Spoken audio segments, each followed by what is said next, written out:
Alright guys, welcome back to VALORANT News. Masters Tokyo is reaching its conclusion. All we have remaining is one European team in the rest of the tournament. EG's Coach Potter with some quite spicy remarks for the region, saying she already knew that the Americas was better, and outside of Fnatic, the region is actually pretty bad. Very much intrigued to hear your thoughts in the comments below. Hit the like button if you enjoy. Subscribe if you're new as always. First of all here, an agent teaser. The first one for the new agent.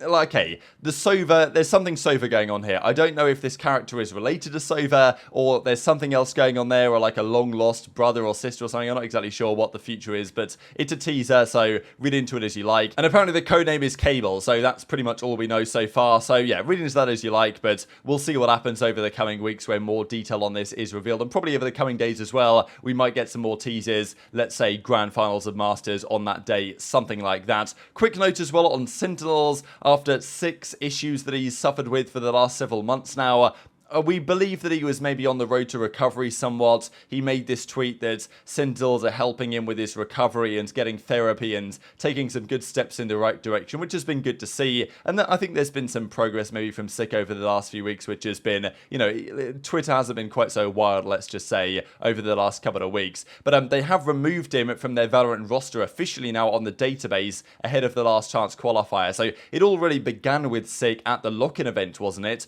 When he went there with the guys, they didn't really want him around the team, and it was kind of unclear why at the time. And then shortly after that, I think we kind of got our answer with how things were trending on social media as a result, and the guys didn't really want SicK to be around them as their official substitute and stuff like this, especially at proper LAN matches and tournaments. And you can understand why, given, you know, what he was going through at the time and potentially still is. So they've decided that he's officially off their roster now. I think this has probably been a thing for some time, obviously, right? But it's now official that SicK is no longer their official substitute, and maybe is still part of the organization in some respects, but is not a player any longer, which is a real shame, right? Because, you know, the talent that SicK has, the potential that he can reach was very impressive. It's unfortunate the way things have gone over the past several months to prevent that from happening any longer, but maybe he can make a return at some point in the future. And if Sentinels are still standing by him as a content creator and as, you know, a personality, then hopefully there's still a positive future to come here. But just an update from Sentinels that that's what they have planned to do. Quick note as well here from Boostio that, you know, so these are pre-match scrims, it seems, between Boostio and the IGLs, of course,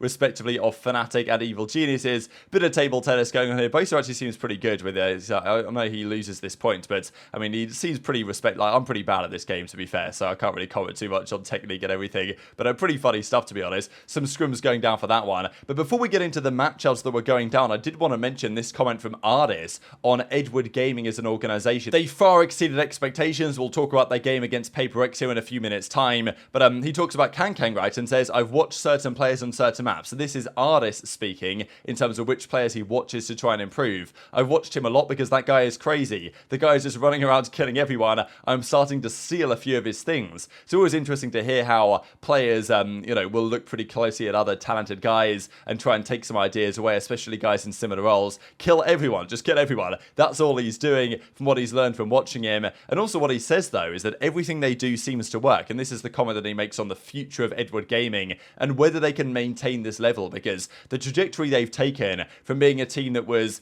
very much a massive outsider to now being an actual top contender against some of the best teams in the world makes you really wonder how good they could become champions. Will they get better? Or is it more of a feeling that because their style is somewhat unique compared to a lot of other teams, and maybe could be counterable with more time and preparation and VOD prep from other teams. So maybe they won't just go on this like absolute domination tear to winning everything forever and the Chinese scene is going to fully take over. His opinion is that everything they do works. They're incredible. They were decent in Sao Paulo, but now they've taken some big steps forward. I think they're playing the best they've ever played. I'd be surprised, though, if they're in the same form come champions. So he reckons that they might be at their limit in terms of what they can achieve with these guys, and that they will be more vulnerable come the World Championship. So interesting observations there from Ardiis. And we'll get into how things went for them against PaperX here in a second. Before we get there, though, we've got to discuss this from Potter. Of course, head coach from Evil Geniuses. She was getting a lot of criticism a few months ago when the team was underperforming, but very swiftly after that, she turned things around massively. These are, though, her perspectives on Europe as a region, because fundamentally, Na'Vi came in here, played poorly, went out of the tourney. FUT Esports weren't that impressive. Liquid have just gone out. We'll see that in a second. Fnatic are still the tournament favourites. They're still the team you'd expect to win the entire thing.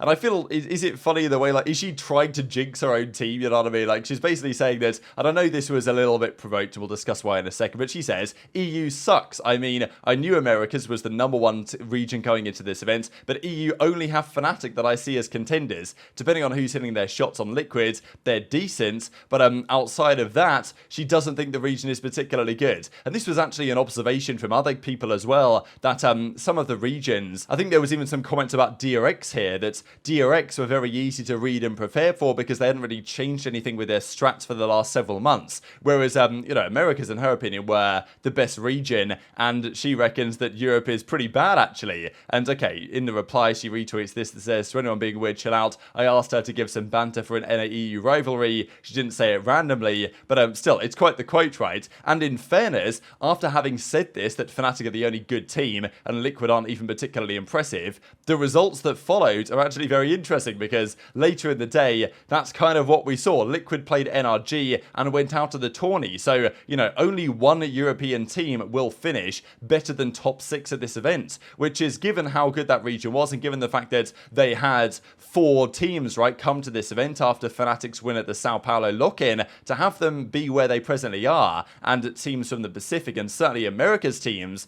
the likes of Evil Geniuses included, looking very good, is actually really interesting for that regional rivalries. Now, Fnatic is still the best team. They're still the team to beat, at least until proven otherwise. Maybe EG can do it. But this game 1 was, I mean, this in some respects is a Liquid classic. I don't understand how they consistently achieve this, but this was a must-win map 1 if you're Liquid in a way, especially with the advantage they had. NRG have not been looking spectacular. Like, they are, in terms of the OpTic core, they're struggling now more than they have done before, but they're a team that is just so hard to put away. Look at this from Nats as well. I know you've already seen it a couple of times, but it's so good that I've got to share it again. Kills Som, flicks over here, sees Ardiis, actually kills Ardiis by accident, I think, because he tries to flick back and kill the third, which he does. Ardiis goes down, takes down Crashes as well, and that was 11-5, and it was quickly 12-7 in the favour, I believe, of Liquid before the choke began, and eventually it goes overtime and NRG win. So, I mean, NRG, they just never die as a team, right? These guys, you can beat them for sure. They're not unbelievable, and they're not unstoppable as they have been previously.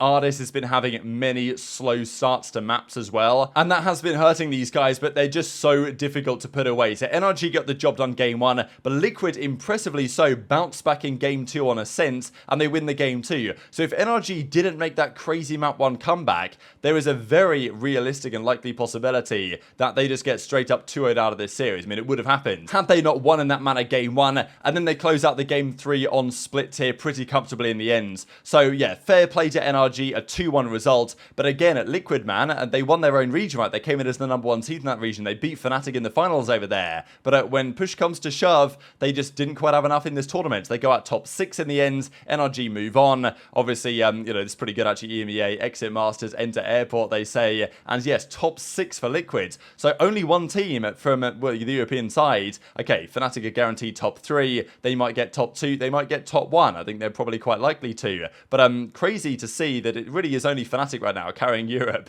and every other good team right now pretty much is from Americas or the Pacific. And even Loud, of course, went out earlier on, so it's not like Americas are unstoppable and undefeated, but still is a big storyline, right? So as Ardiis says, you know, happy we won. My individual performance this event has been terrible. So like, if Ardiis can turn it around, they can be a serious threat. And again, Liquid, man, I mean, it's just you know, they look so good, and then when it really happens, it's just not good enough. And maybe Potter was right that they're only decent. And you know, here we go from NRG again, choking Hazard. Liquid have officially done it again. And look at the results actually here. From initially the Envy core, then it was OpTic, then it was NRG. Second, okay, top 12, then first, third, second, top 8 to lock in, now top 4 guarantees. It's very impressive, right, given the competition level in Valorant. 2-1 for NRG. Great series from Victor on the whole, and Finesse actually did a great job here, especially on the final map of the series. Finesse really turned up. I mean, also in terms of communication, right, and IGLing, there were some rounds in there that were just absolutely spectacular. And a 13-5, Finesse 16-9 final map. I mean, yeah, they just couldn't touch them. Flash at the ready, goes up the wall, yeah. and he tries to get the shot.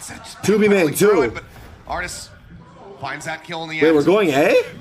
Holy shit! Up, but this is going to be the attack coming over towards A, where right now it is only Soulcast waiting. He hears the noise. Clear it! He's not going deep enough to hit him. What? We're going B! Onto the side. What? TP across, and now they're gonna double back. They're starting to work their way back through, over towards B. Holy shit! Holy shit! In mid, but he just cannot win out the fight. These guys are absolute nerds! Timing! Timing! No way for soulcast to get anything done.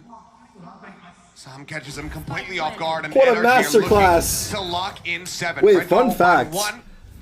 I feel like Finesse was on a team in 1.6 a long time ago named Masterclass. Or was it Master... And the other series to touch on before we close out the video was PaperX versus Edward Gaming. If I just hit the refresh on this, you'll see a PaperX 2-1 victory. This was close, man. Fracture was 14-12. Edward had a great chance, but they squandered it second half. Massive comeback came through. 13-9. They bounced back, though, on splits to take it to a game 3. But Lotus was 13-8 in the end. PaperX just a bit too good. So fair play to Cigarettes. Edward Gaming go out of the tournament. And look, is this the best we're going to see from Edward? Is better to come. They had a great run here in this tournament, and you know, it's kind of surprising in a way that after beating Loud, they'd go out in this way to PaperX, a team with a substitute on the roster, but they're getting more and more comfortable with Cigarettes. Maybe by the day there's a chance that PaperX can actually get something back in, but that seems kind of unlikely. Can Edward improve going into Champions, as Ardiis doesn't believe that they will, but we'll see. So NRG move on. They will play up against, of course, PaperX in that lower round 3. Winner of that gets top 3, and that winner will play the loser of Fnatic EG that comes out tomorrow morning. So very much enjoyed to hear your thoughts in the comments below. Hit the like button if you enjoyed. Subscribe if you're new. Take care, and I'll see you next time.